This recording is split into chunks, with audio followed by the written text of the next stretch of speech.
Screw, screw. Is that my bestie in a Tessie? No, it's your bestie in another video that nobody asked for. What's up? Subbies. Hi. Take these off because, you know, the glare. I'm a professional, we don't do that here. Hello my girls, gays and bays, and welcome to today's installment of a very niche video that nobody cares about but me, but I'm still gonna make it because it's my channel and I get to do whatever the hell I want every week. Very catchy name. Today in this episode of this very well-loved internet show, which I will think of an abbreviation for later, we will be ranking childhood shows. But not just any childhood shows, but CBeebies childhood shows. Because I'm in the mood for some comfort. I'm in the mood for some nostalgia. Man, has life ever been good ever since we stopped watching CBeebies? I'm just saying, I'm just asking for the people at the back, like, have you felt joy since? Answer down below. This is a genuine poll, I just want to know. I don't want to adult anymore. I'd like to hand in my resignation for adulting. I know I've just been doing this for technically 2 years, but I'm fucking over it. I want to go back to like good times, to like days filled with nap time. You want to take a nap? I'm taking a nap here. Okay, take a nap right there then. Good night. And coloring and like getting glue stuck in your hair and then having to cut it out, you know, those good old days. I want to go back to that, so let's just jump right into it. I just realized it's like the third video in a row that I'm using like a screen. Am I about to become like a commentary YouTuber? Is that my direction? Is that my niche? Did I just find my niche? No, I did not. We have our CBeebies shows from the 2000s here. We will be ranking it from the lowest to the toppest. These are the rankings, the worst being I am sorry to this man, meaning that I do not know who this man is, I've never seen this man, and if I ever see this man, I am sorry to this man because I don't know who they are. They could be walking on the street and I wouldn't know a damn thing. To say it, I hope I don't sound ridiculous. I don't know who this man is.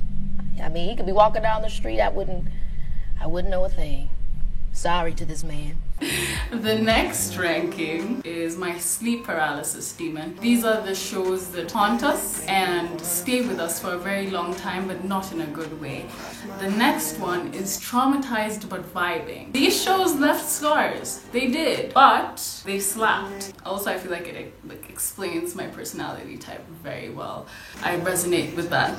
I should get that tattooed. Next ranking. I mean, she was there. These are the shows that weren't really shitty, didn't really traumatize us or give us nightmares. They were there. That's all they really did. If I'm trying to think of something memorable, they didn't really leave a mark or do anything. The next one, Summer 16. Now we're getting to the good one. I talk about this summer like it's a personality trait.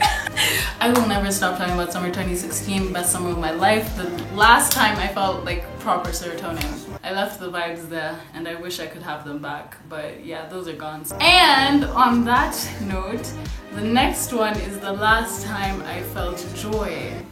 Watching these shows brings a certain level of joy, of calmness, of serenity, and all that feel-good stuff. Our first show we have is Balamory. Oh my god. Balamory. I was so off key. But are you telling me that you can listen to that little beautiful melodic Balamory thing and not feel like the most wholesome, protective, just fulfilling levels of comfort? Best show of all time. I'm not even negotiable. Last time I felt joy. Balamory was everything. I hear that little melody sometimes and I just cry. Late nights, I just cry. I do cry watching Balamory because some top tier stuff. We're starting off strong, huh? Next one, Big Cook, Little Cook, welcome to what? Something. Am I gonna do the jingles for all of these? Oh, Big Cook, Little Cook was stellar.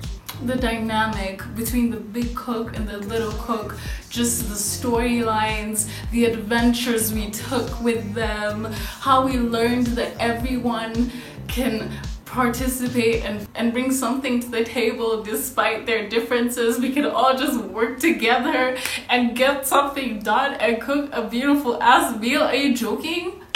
Thank you for coming to my TED Talk. Appreciate it. Big Cook, Little Cook is elite. I would put it higher than the last time I felt joy, but there is no higher ranking.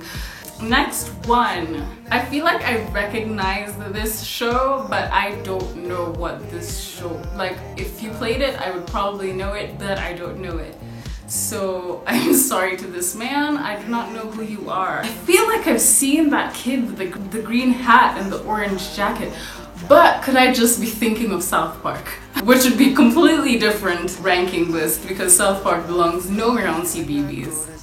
But thinking about it, they let some weird stuff on CBeebies. The next one, we have Boogie BBs. I remember this one, but she was just there. I mean, it was a vibe, but it wasn't my vibe. Next one, motherfucking Charlie and Lola. Oh my god, Charlie and Lola had me putting in food coloring into my milk to make it pink. Like before I found out Nesquik was a thing, obviously. Oh my gosh, and then once I found out Nesquik was a thing, I just drank the strawberry milk for like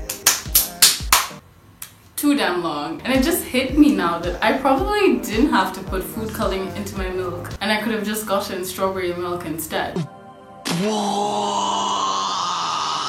I wasn't a very smart child, was I? I do love Charlie and Lola. The characters, the sibling dynamic, the relationships there, they were strong. But was it the last time I felt joy? Last time I felt joy should be reserved for some super elite, just levels of transcendence and happiness. And Charlie and Lola doesn't give me that, but more vibes, like before transcending. So I'm gonna put it summer 2016. Next one, Dirt Girls World. Holy crap, sleep paralysis demon. This show was traumatizing. Traumatizing in every sense of the word. The character design,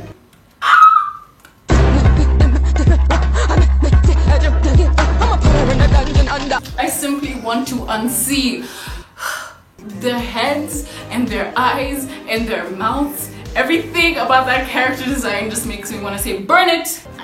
That should make me cry. Next one, we have the Green Balloon Club. What a vibe. What a vibe. How I wanted to be part of that club so bad.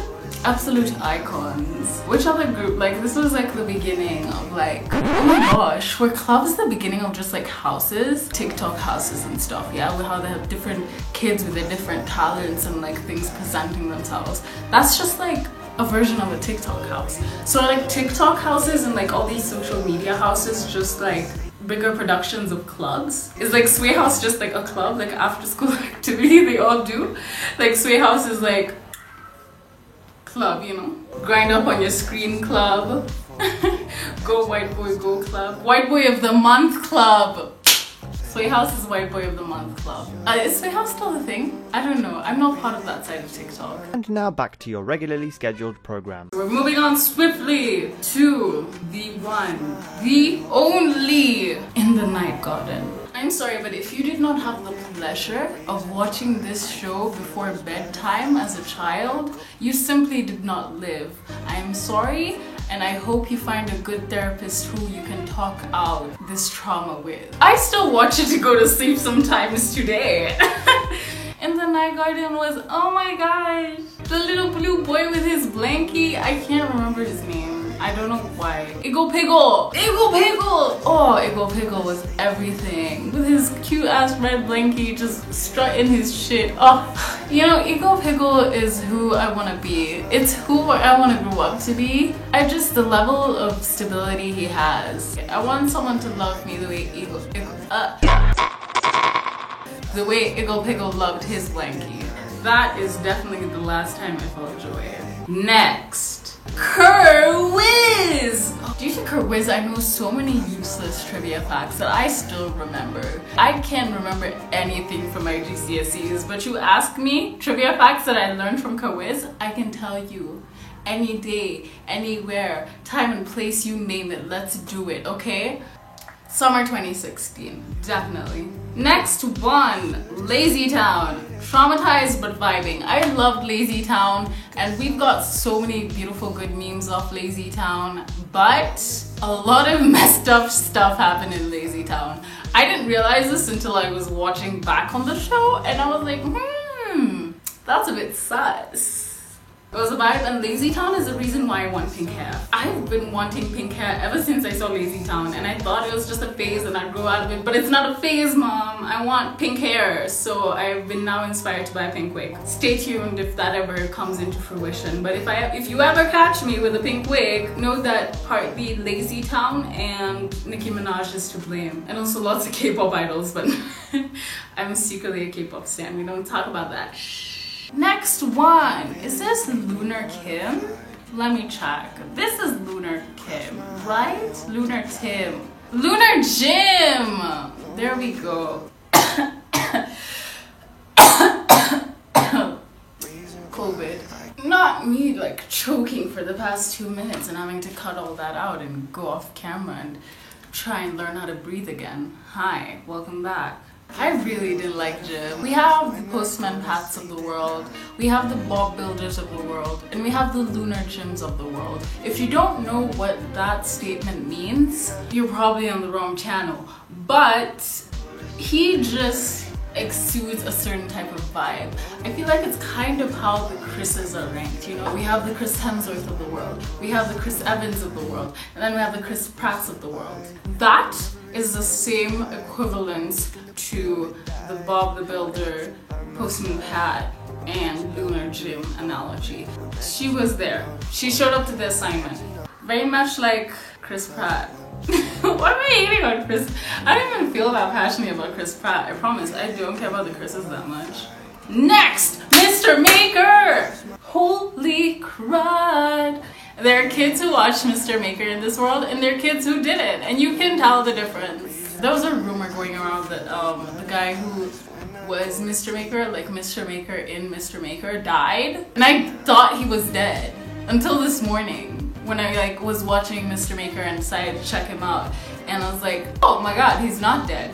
And you're like, Imani, you've said you watch these shows quite a bit. How much CBeebies do you actually watch at your big age of 19? And to that I say, mind your business.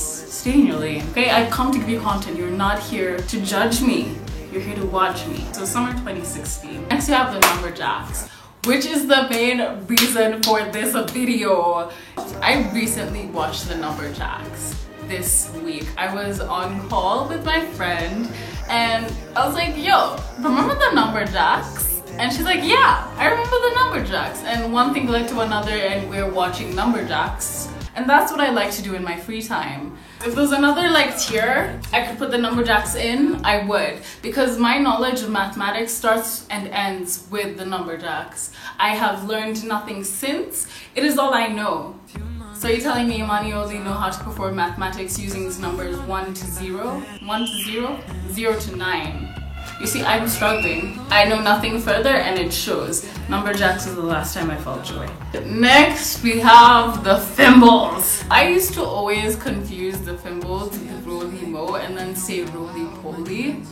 And I was convinced there was a show called Roly Poly where the character designs looked like they were in the Thimbles, and that used to haunt me. Because every time I talk about it, no one would know what I was talking about. Firstly, because it wasn't a thing, but in my head, I was convinced it was a thing. I got it into my head that I've been watching this secret TV show on CBeebies that nobody else knows or has watched, and it's just coming on the TV for me, and that gave me some issues that I'm trying to unpack as of today. So, sleep paralysis demon. Next, we have the Roly Mo, which is also attached to my Thimbles issues.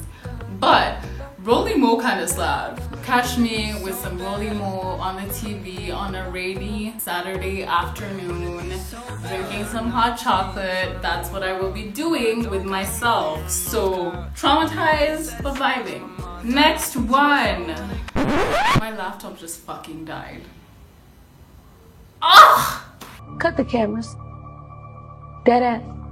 Of course this would happen to me mid-filming. Chilly anyway, this is the final list. My word is law. And that is the tier list, my fellows, my fellow homies, my subscribers, and my friends. This goes to show that I actually didn't watch as many CBeebies shows as I thought I watched, but the ones that I did left a mark. They left a mark, and they're the reason why I am the way that I am today. So if you ask me, where'd you get your fun, quirky personality from? The British. Not the British.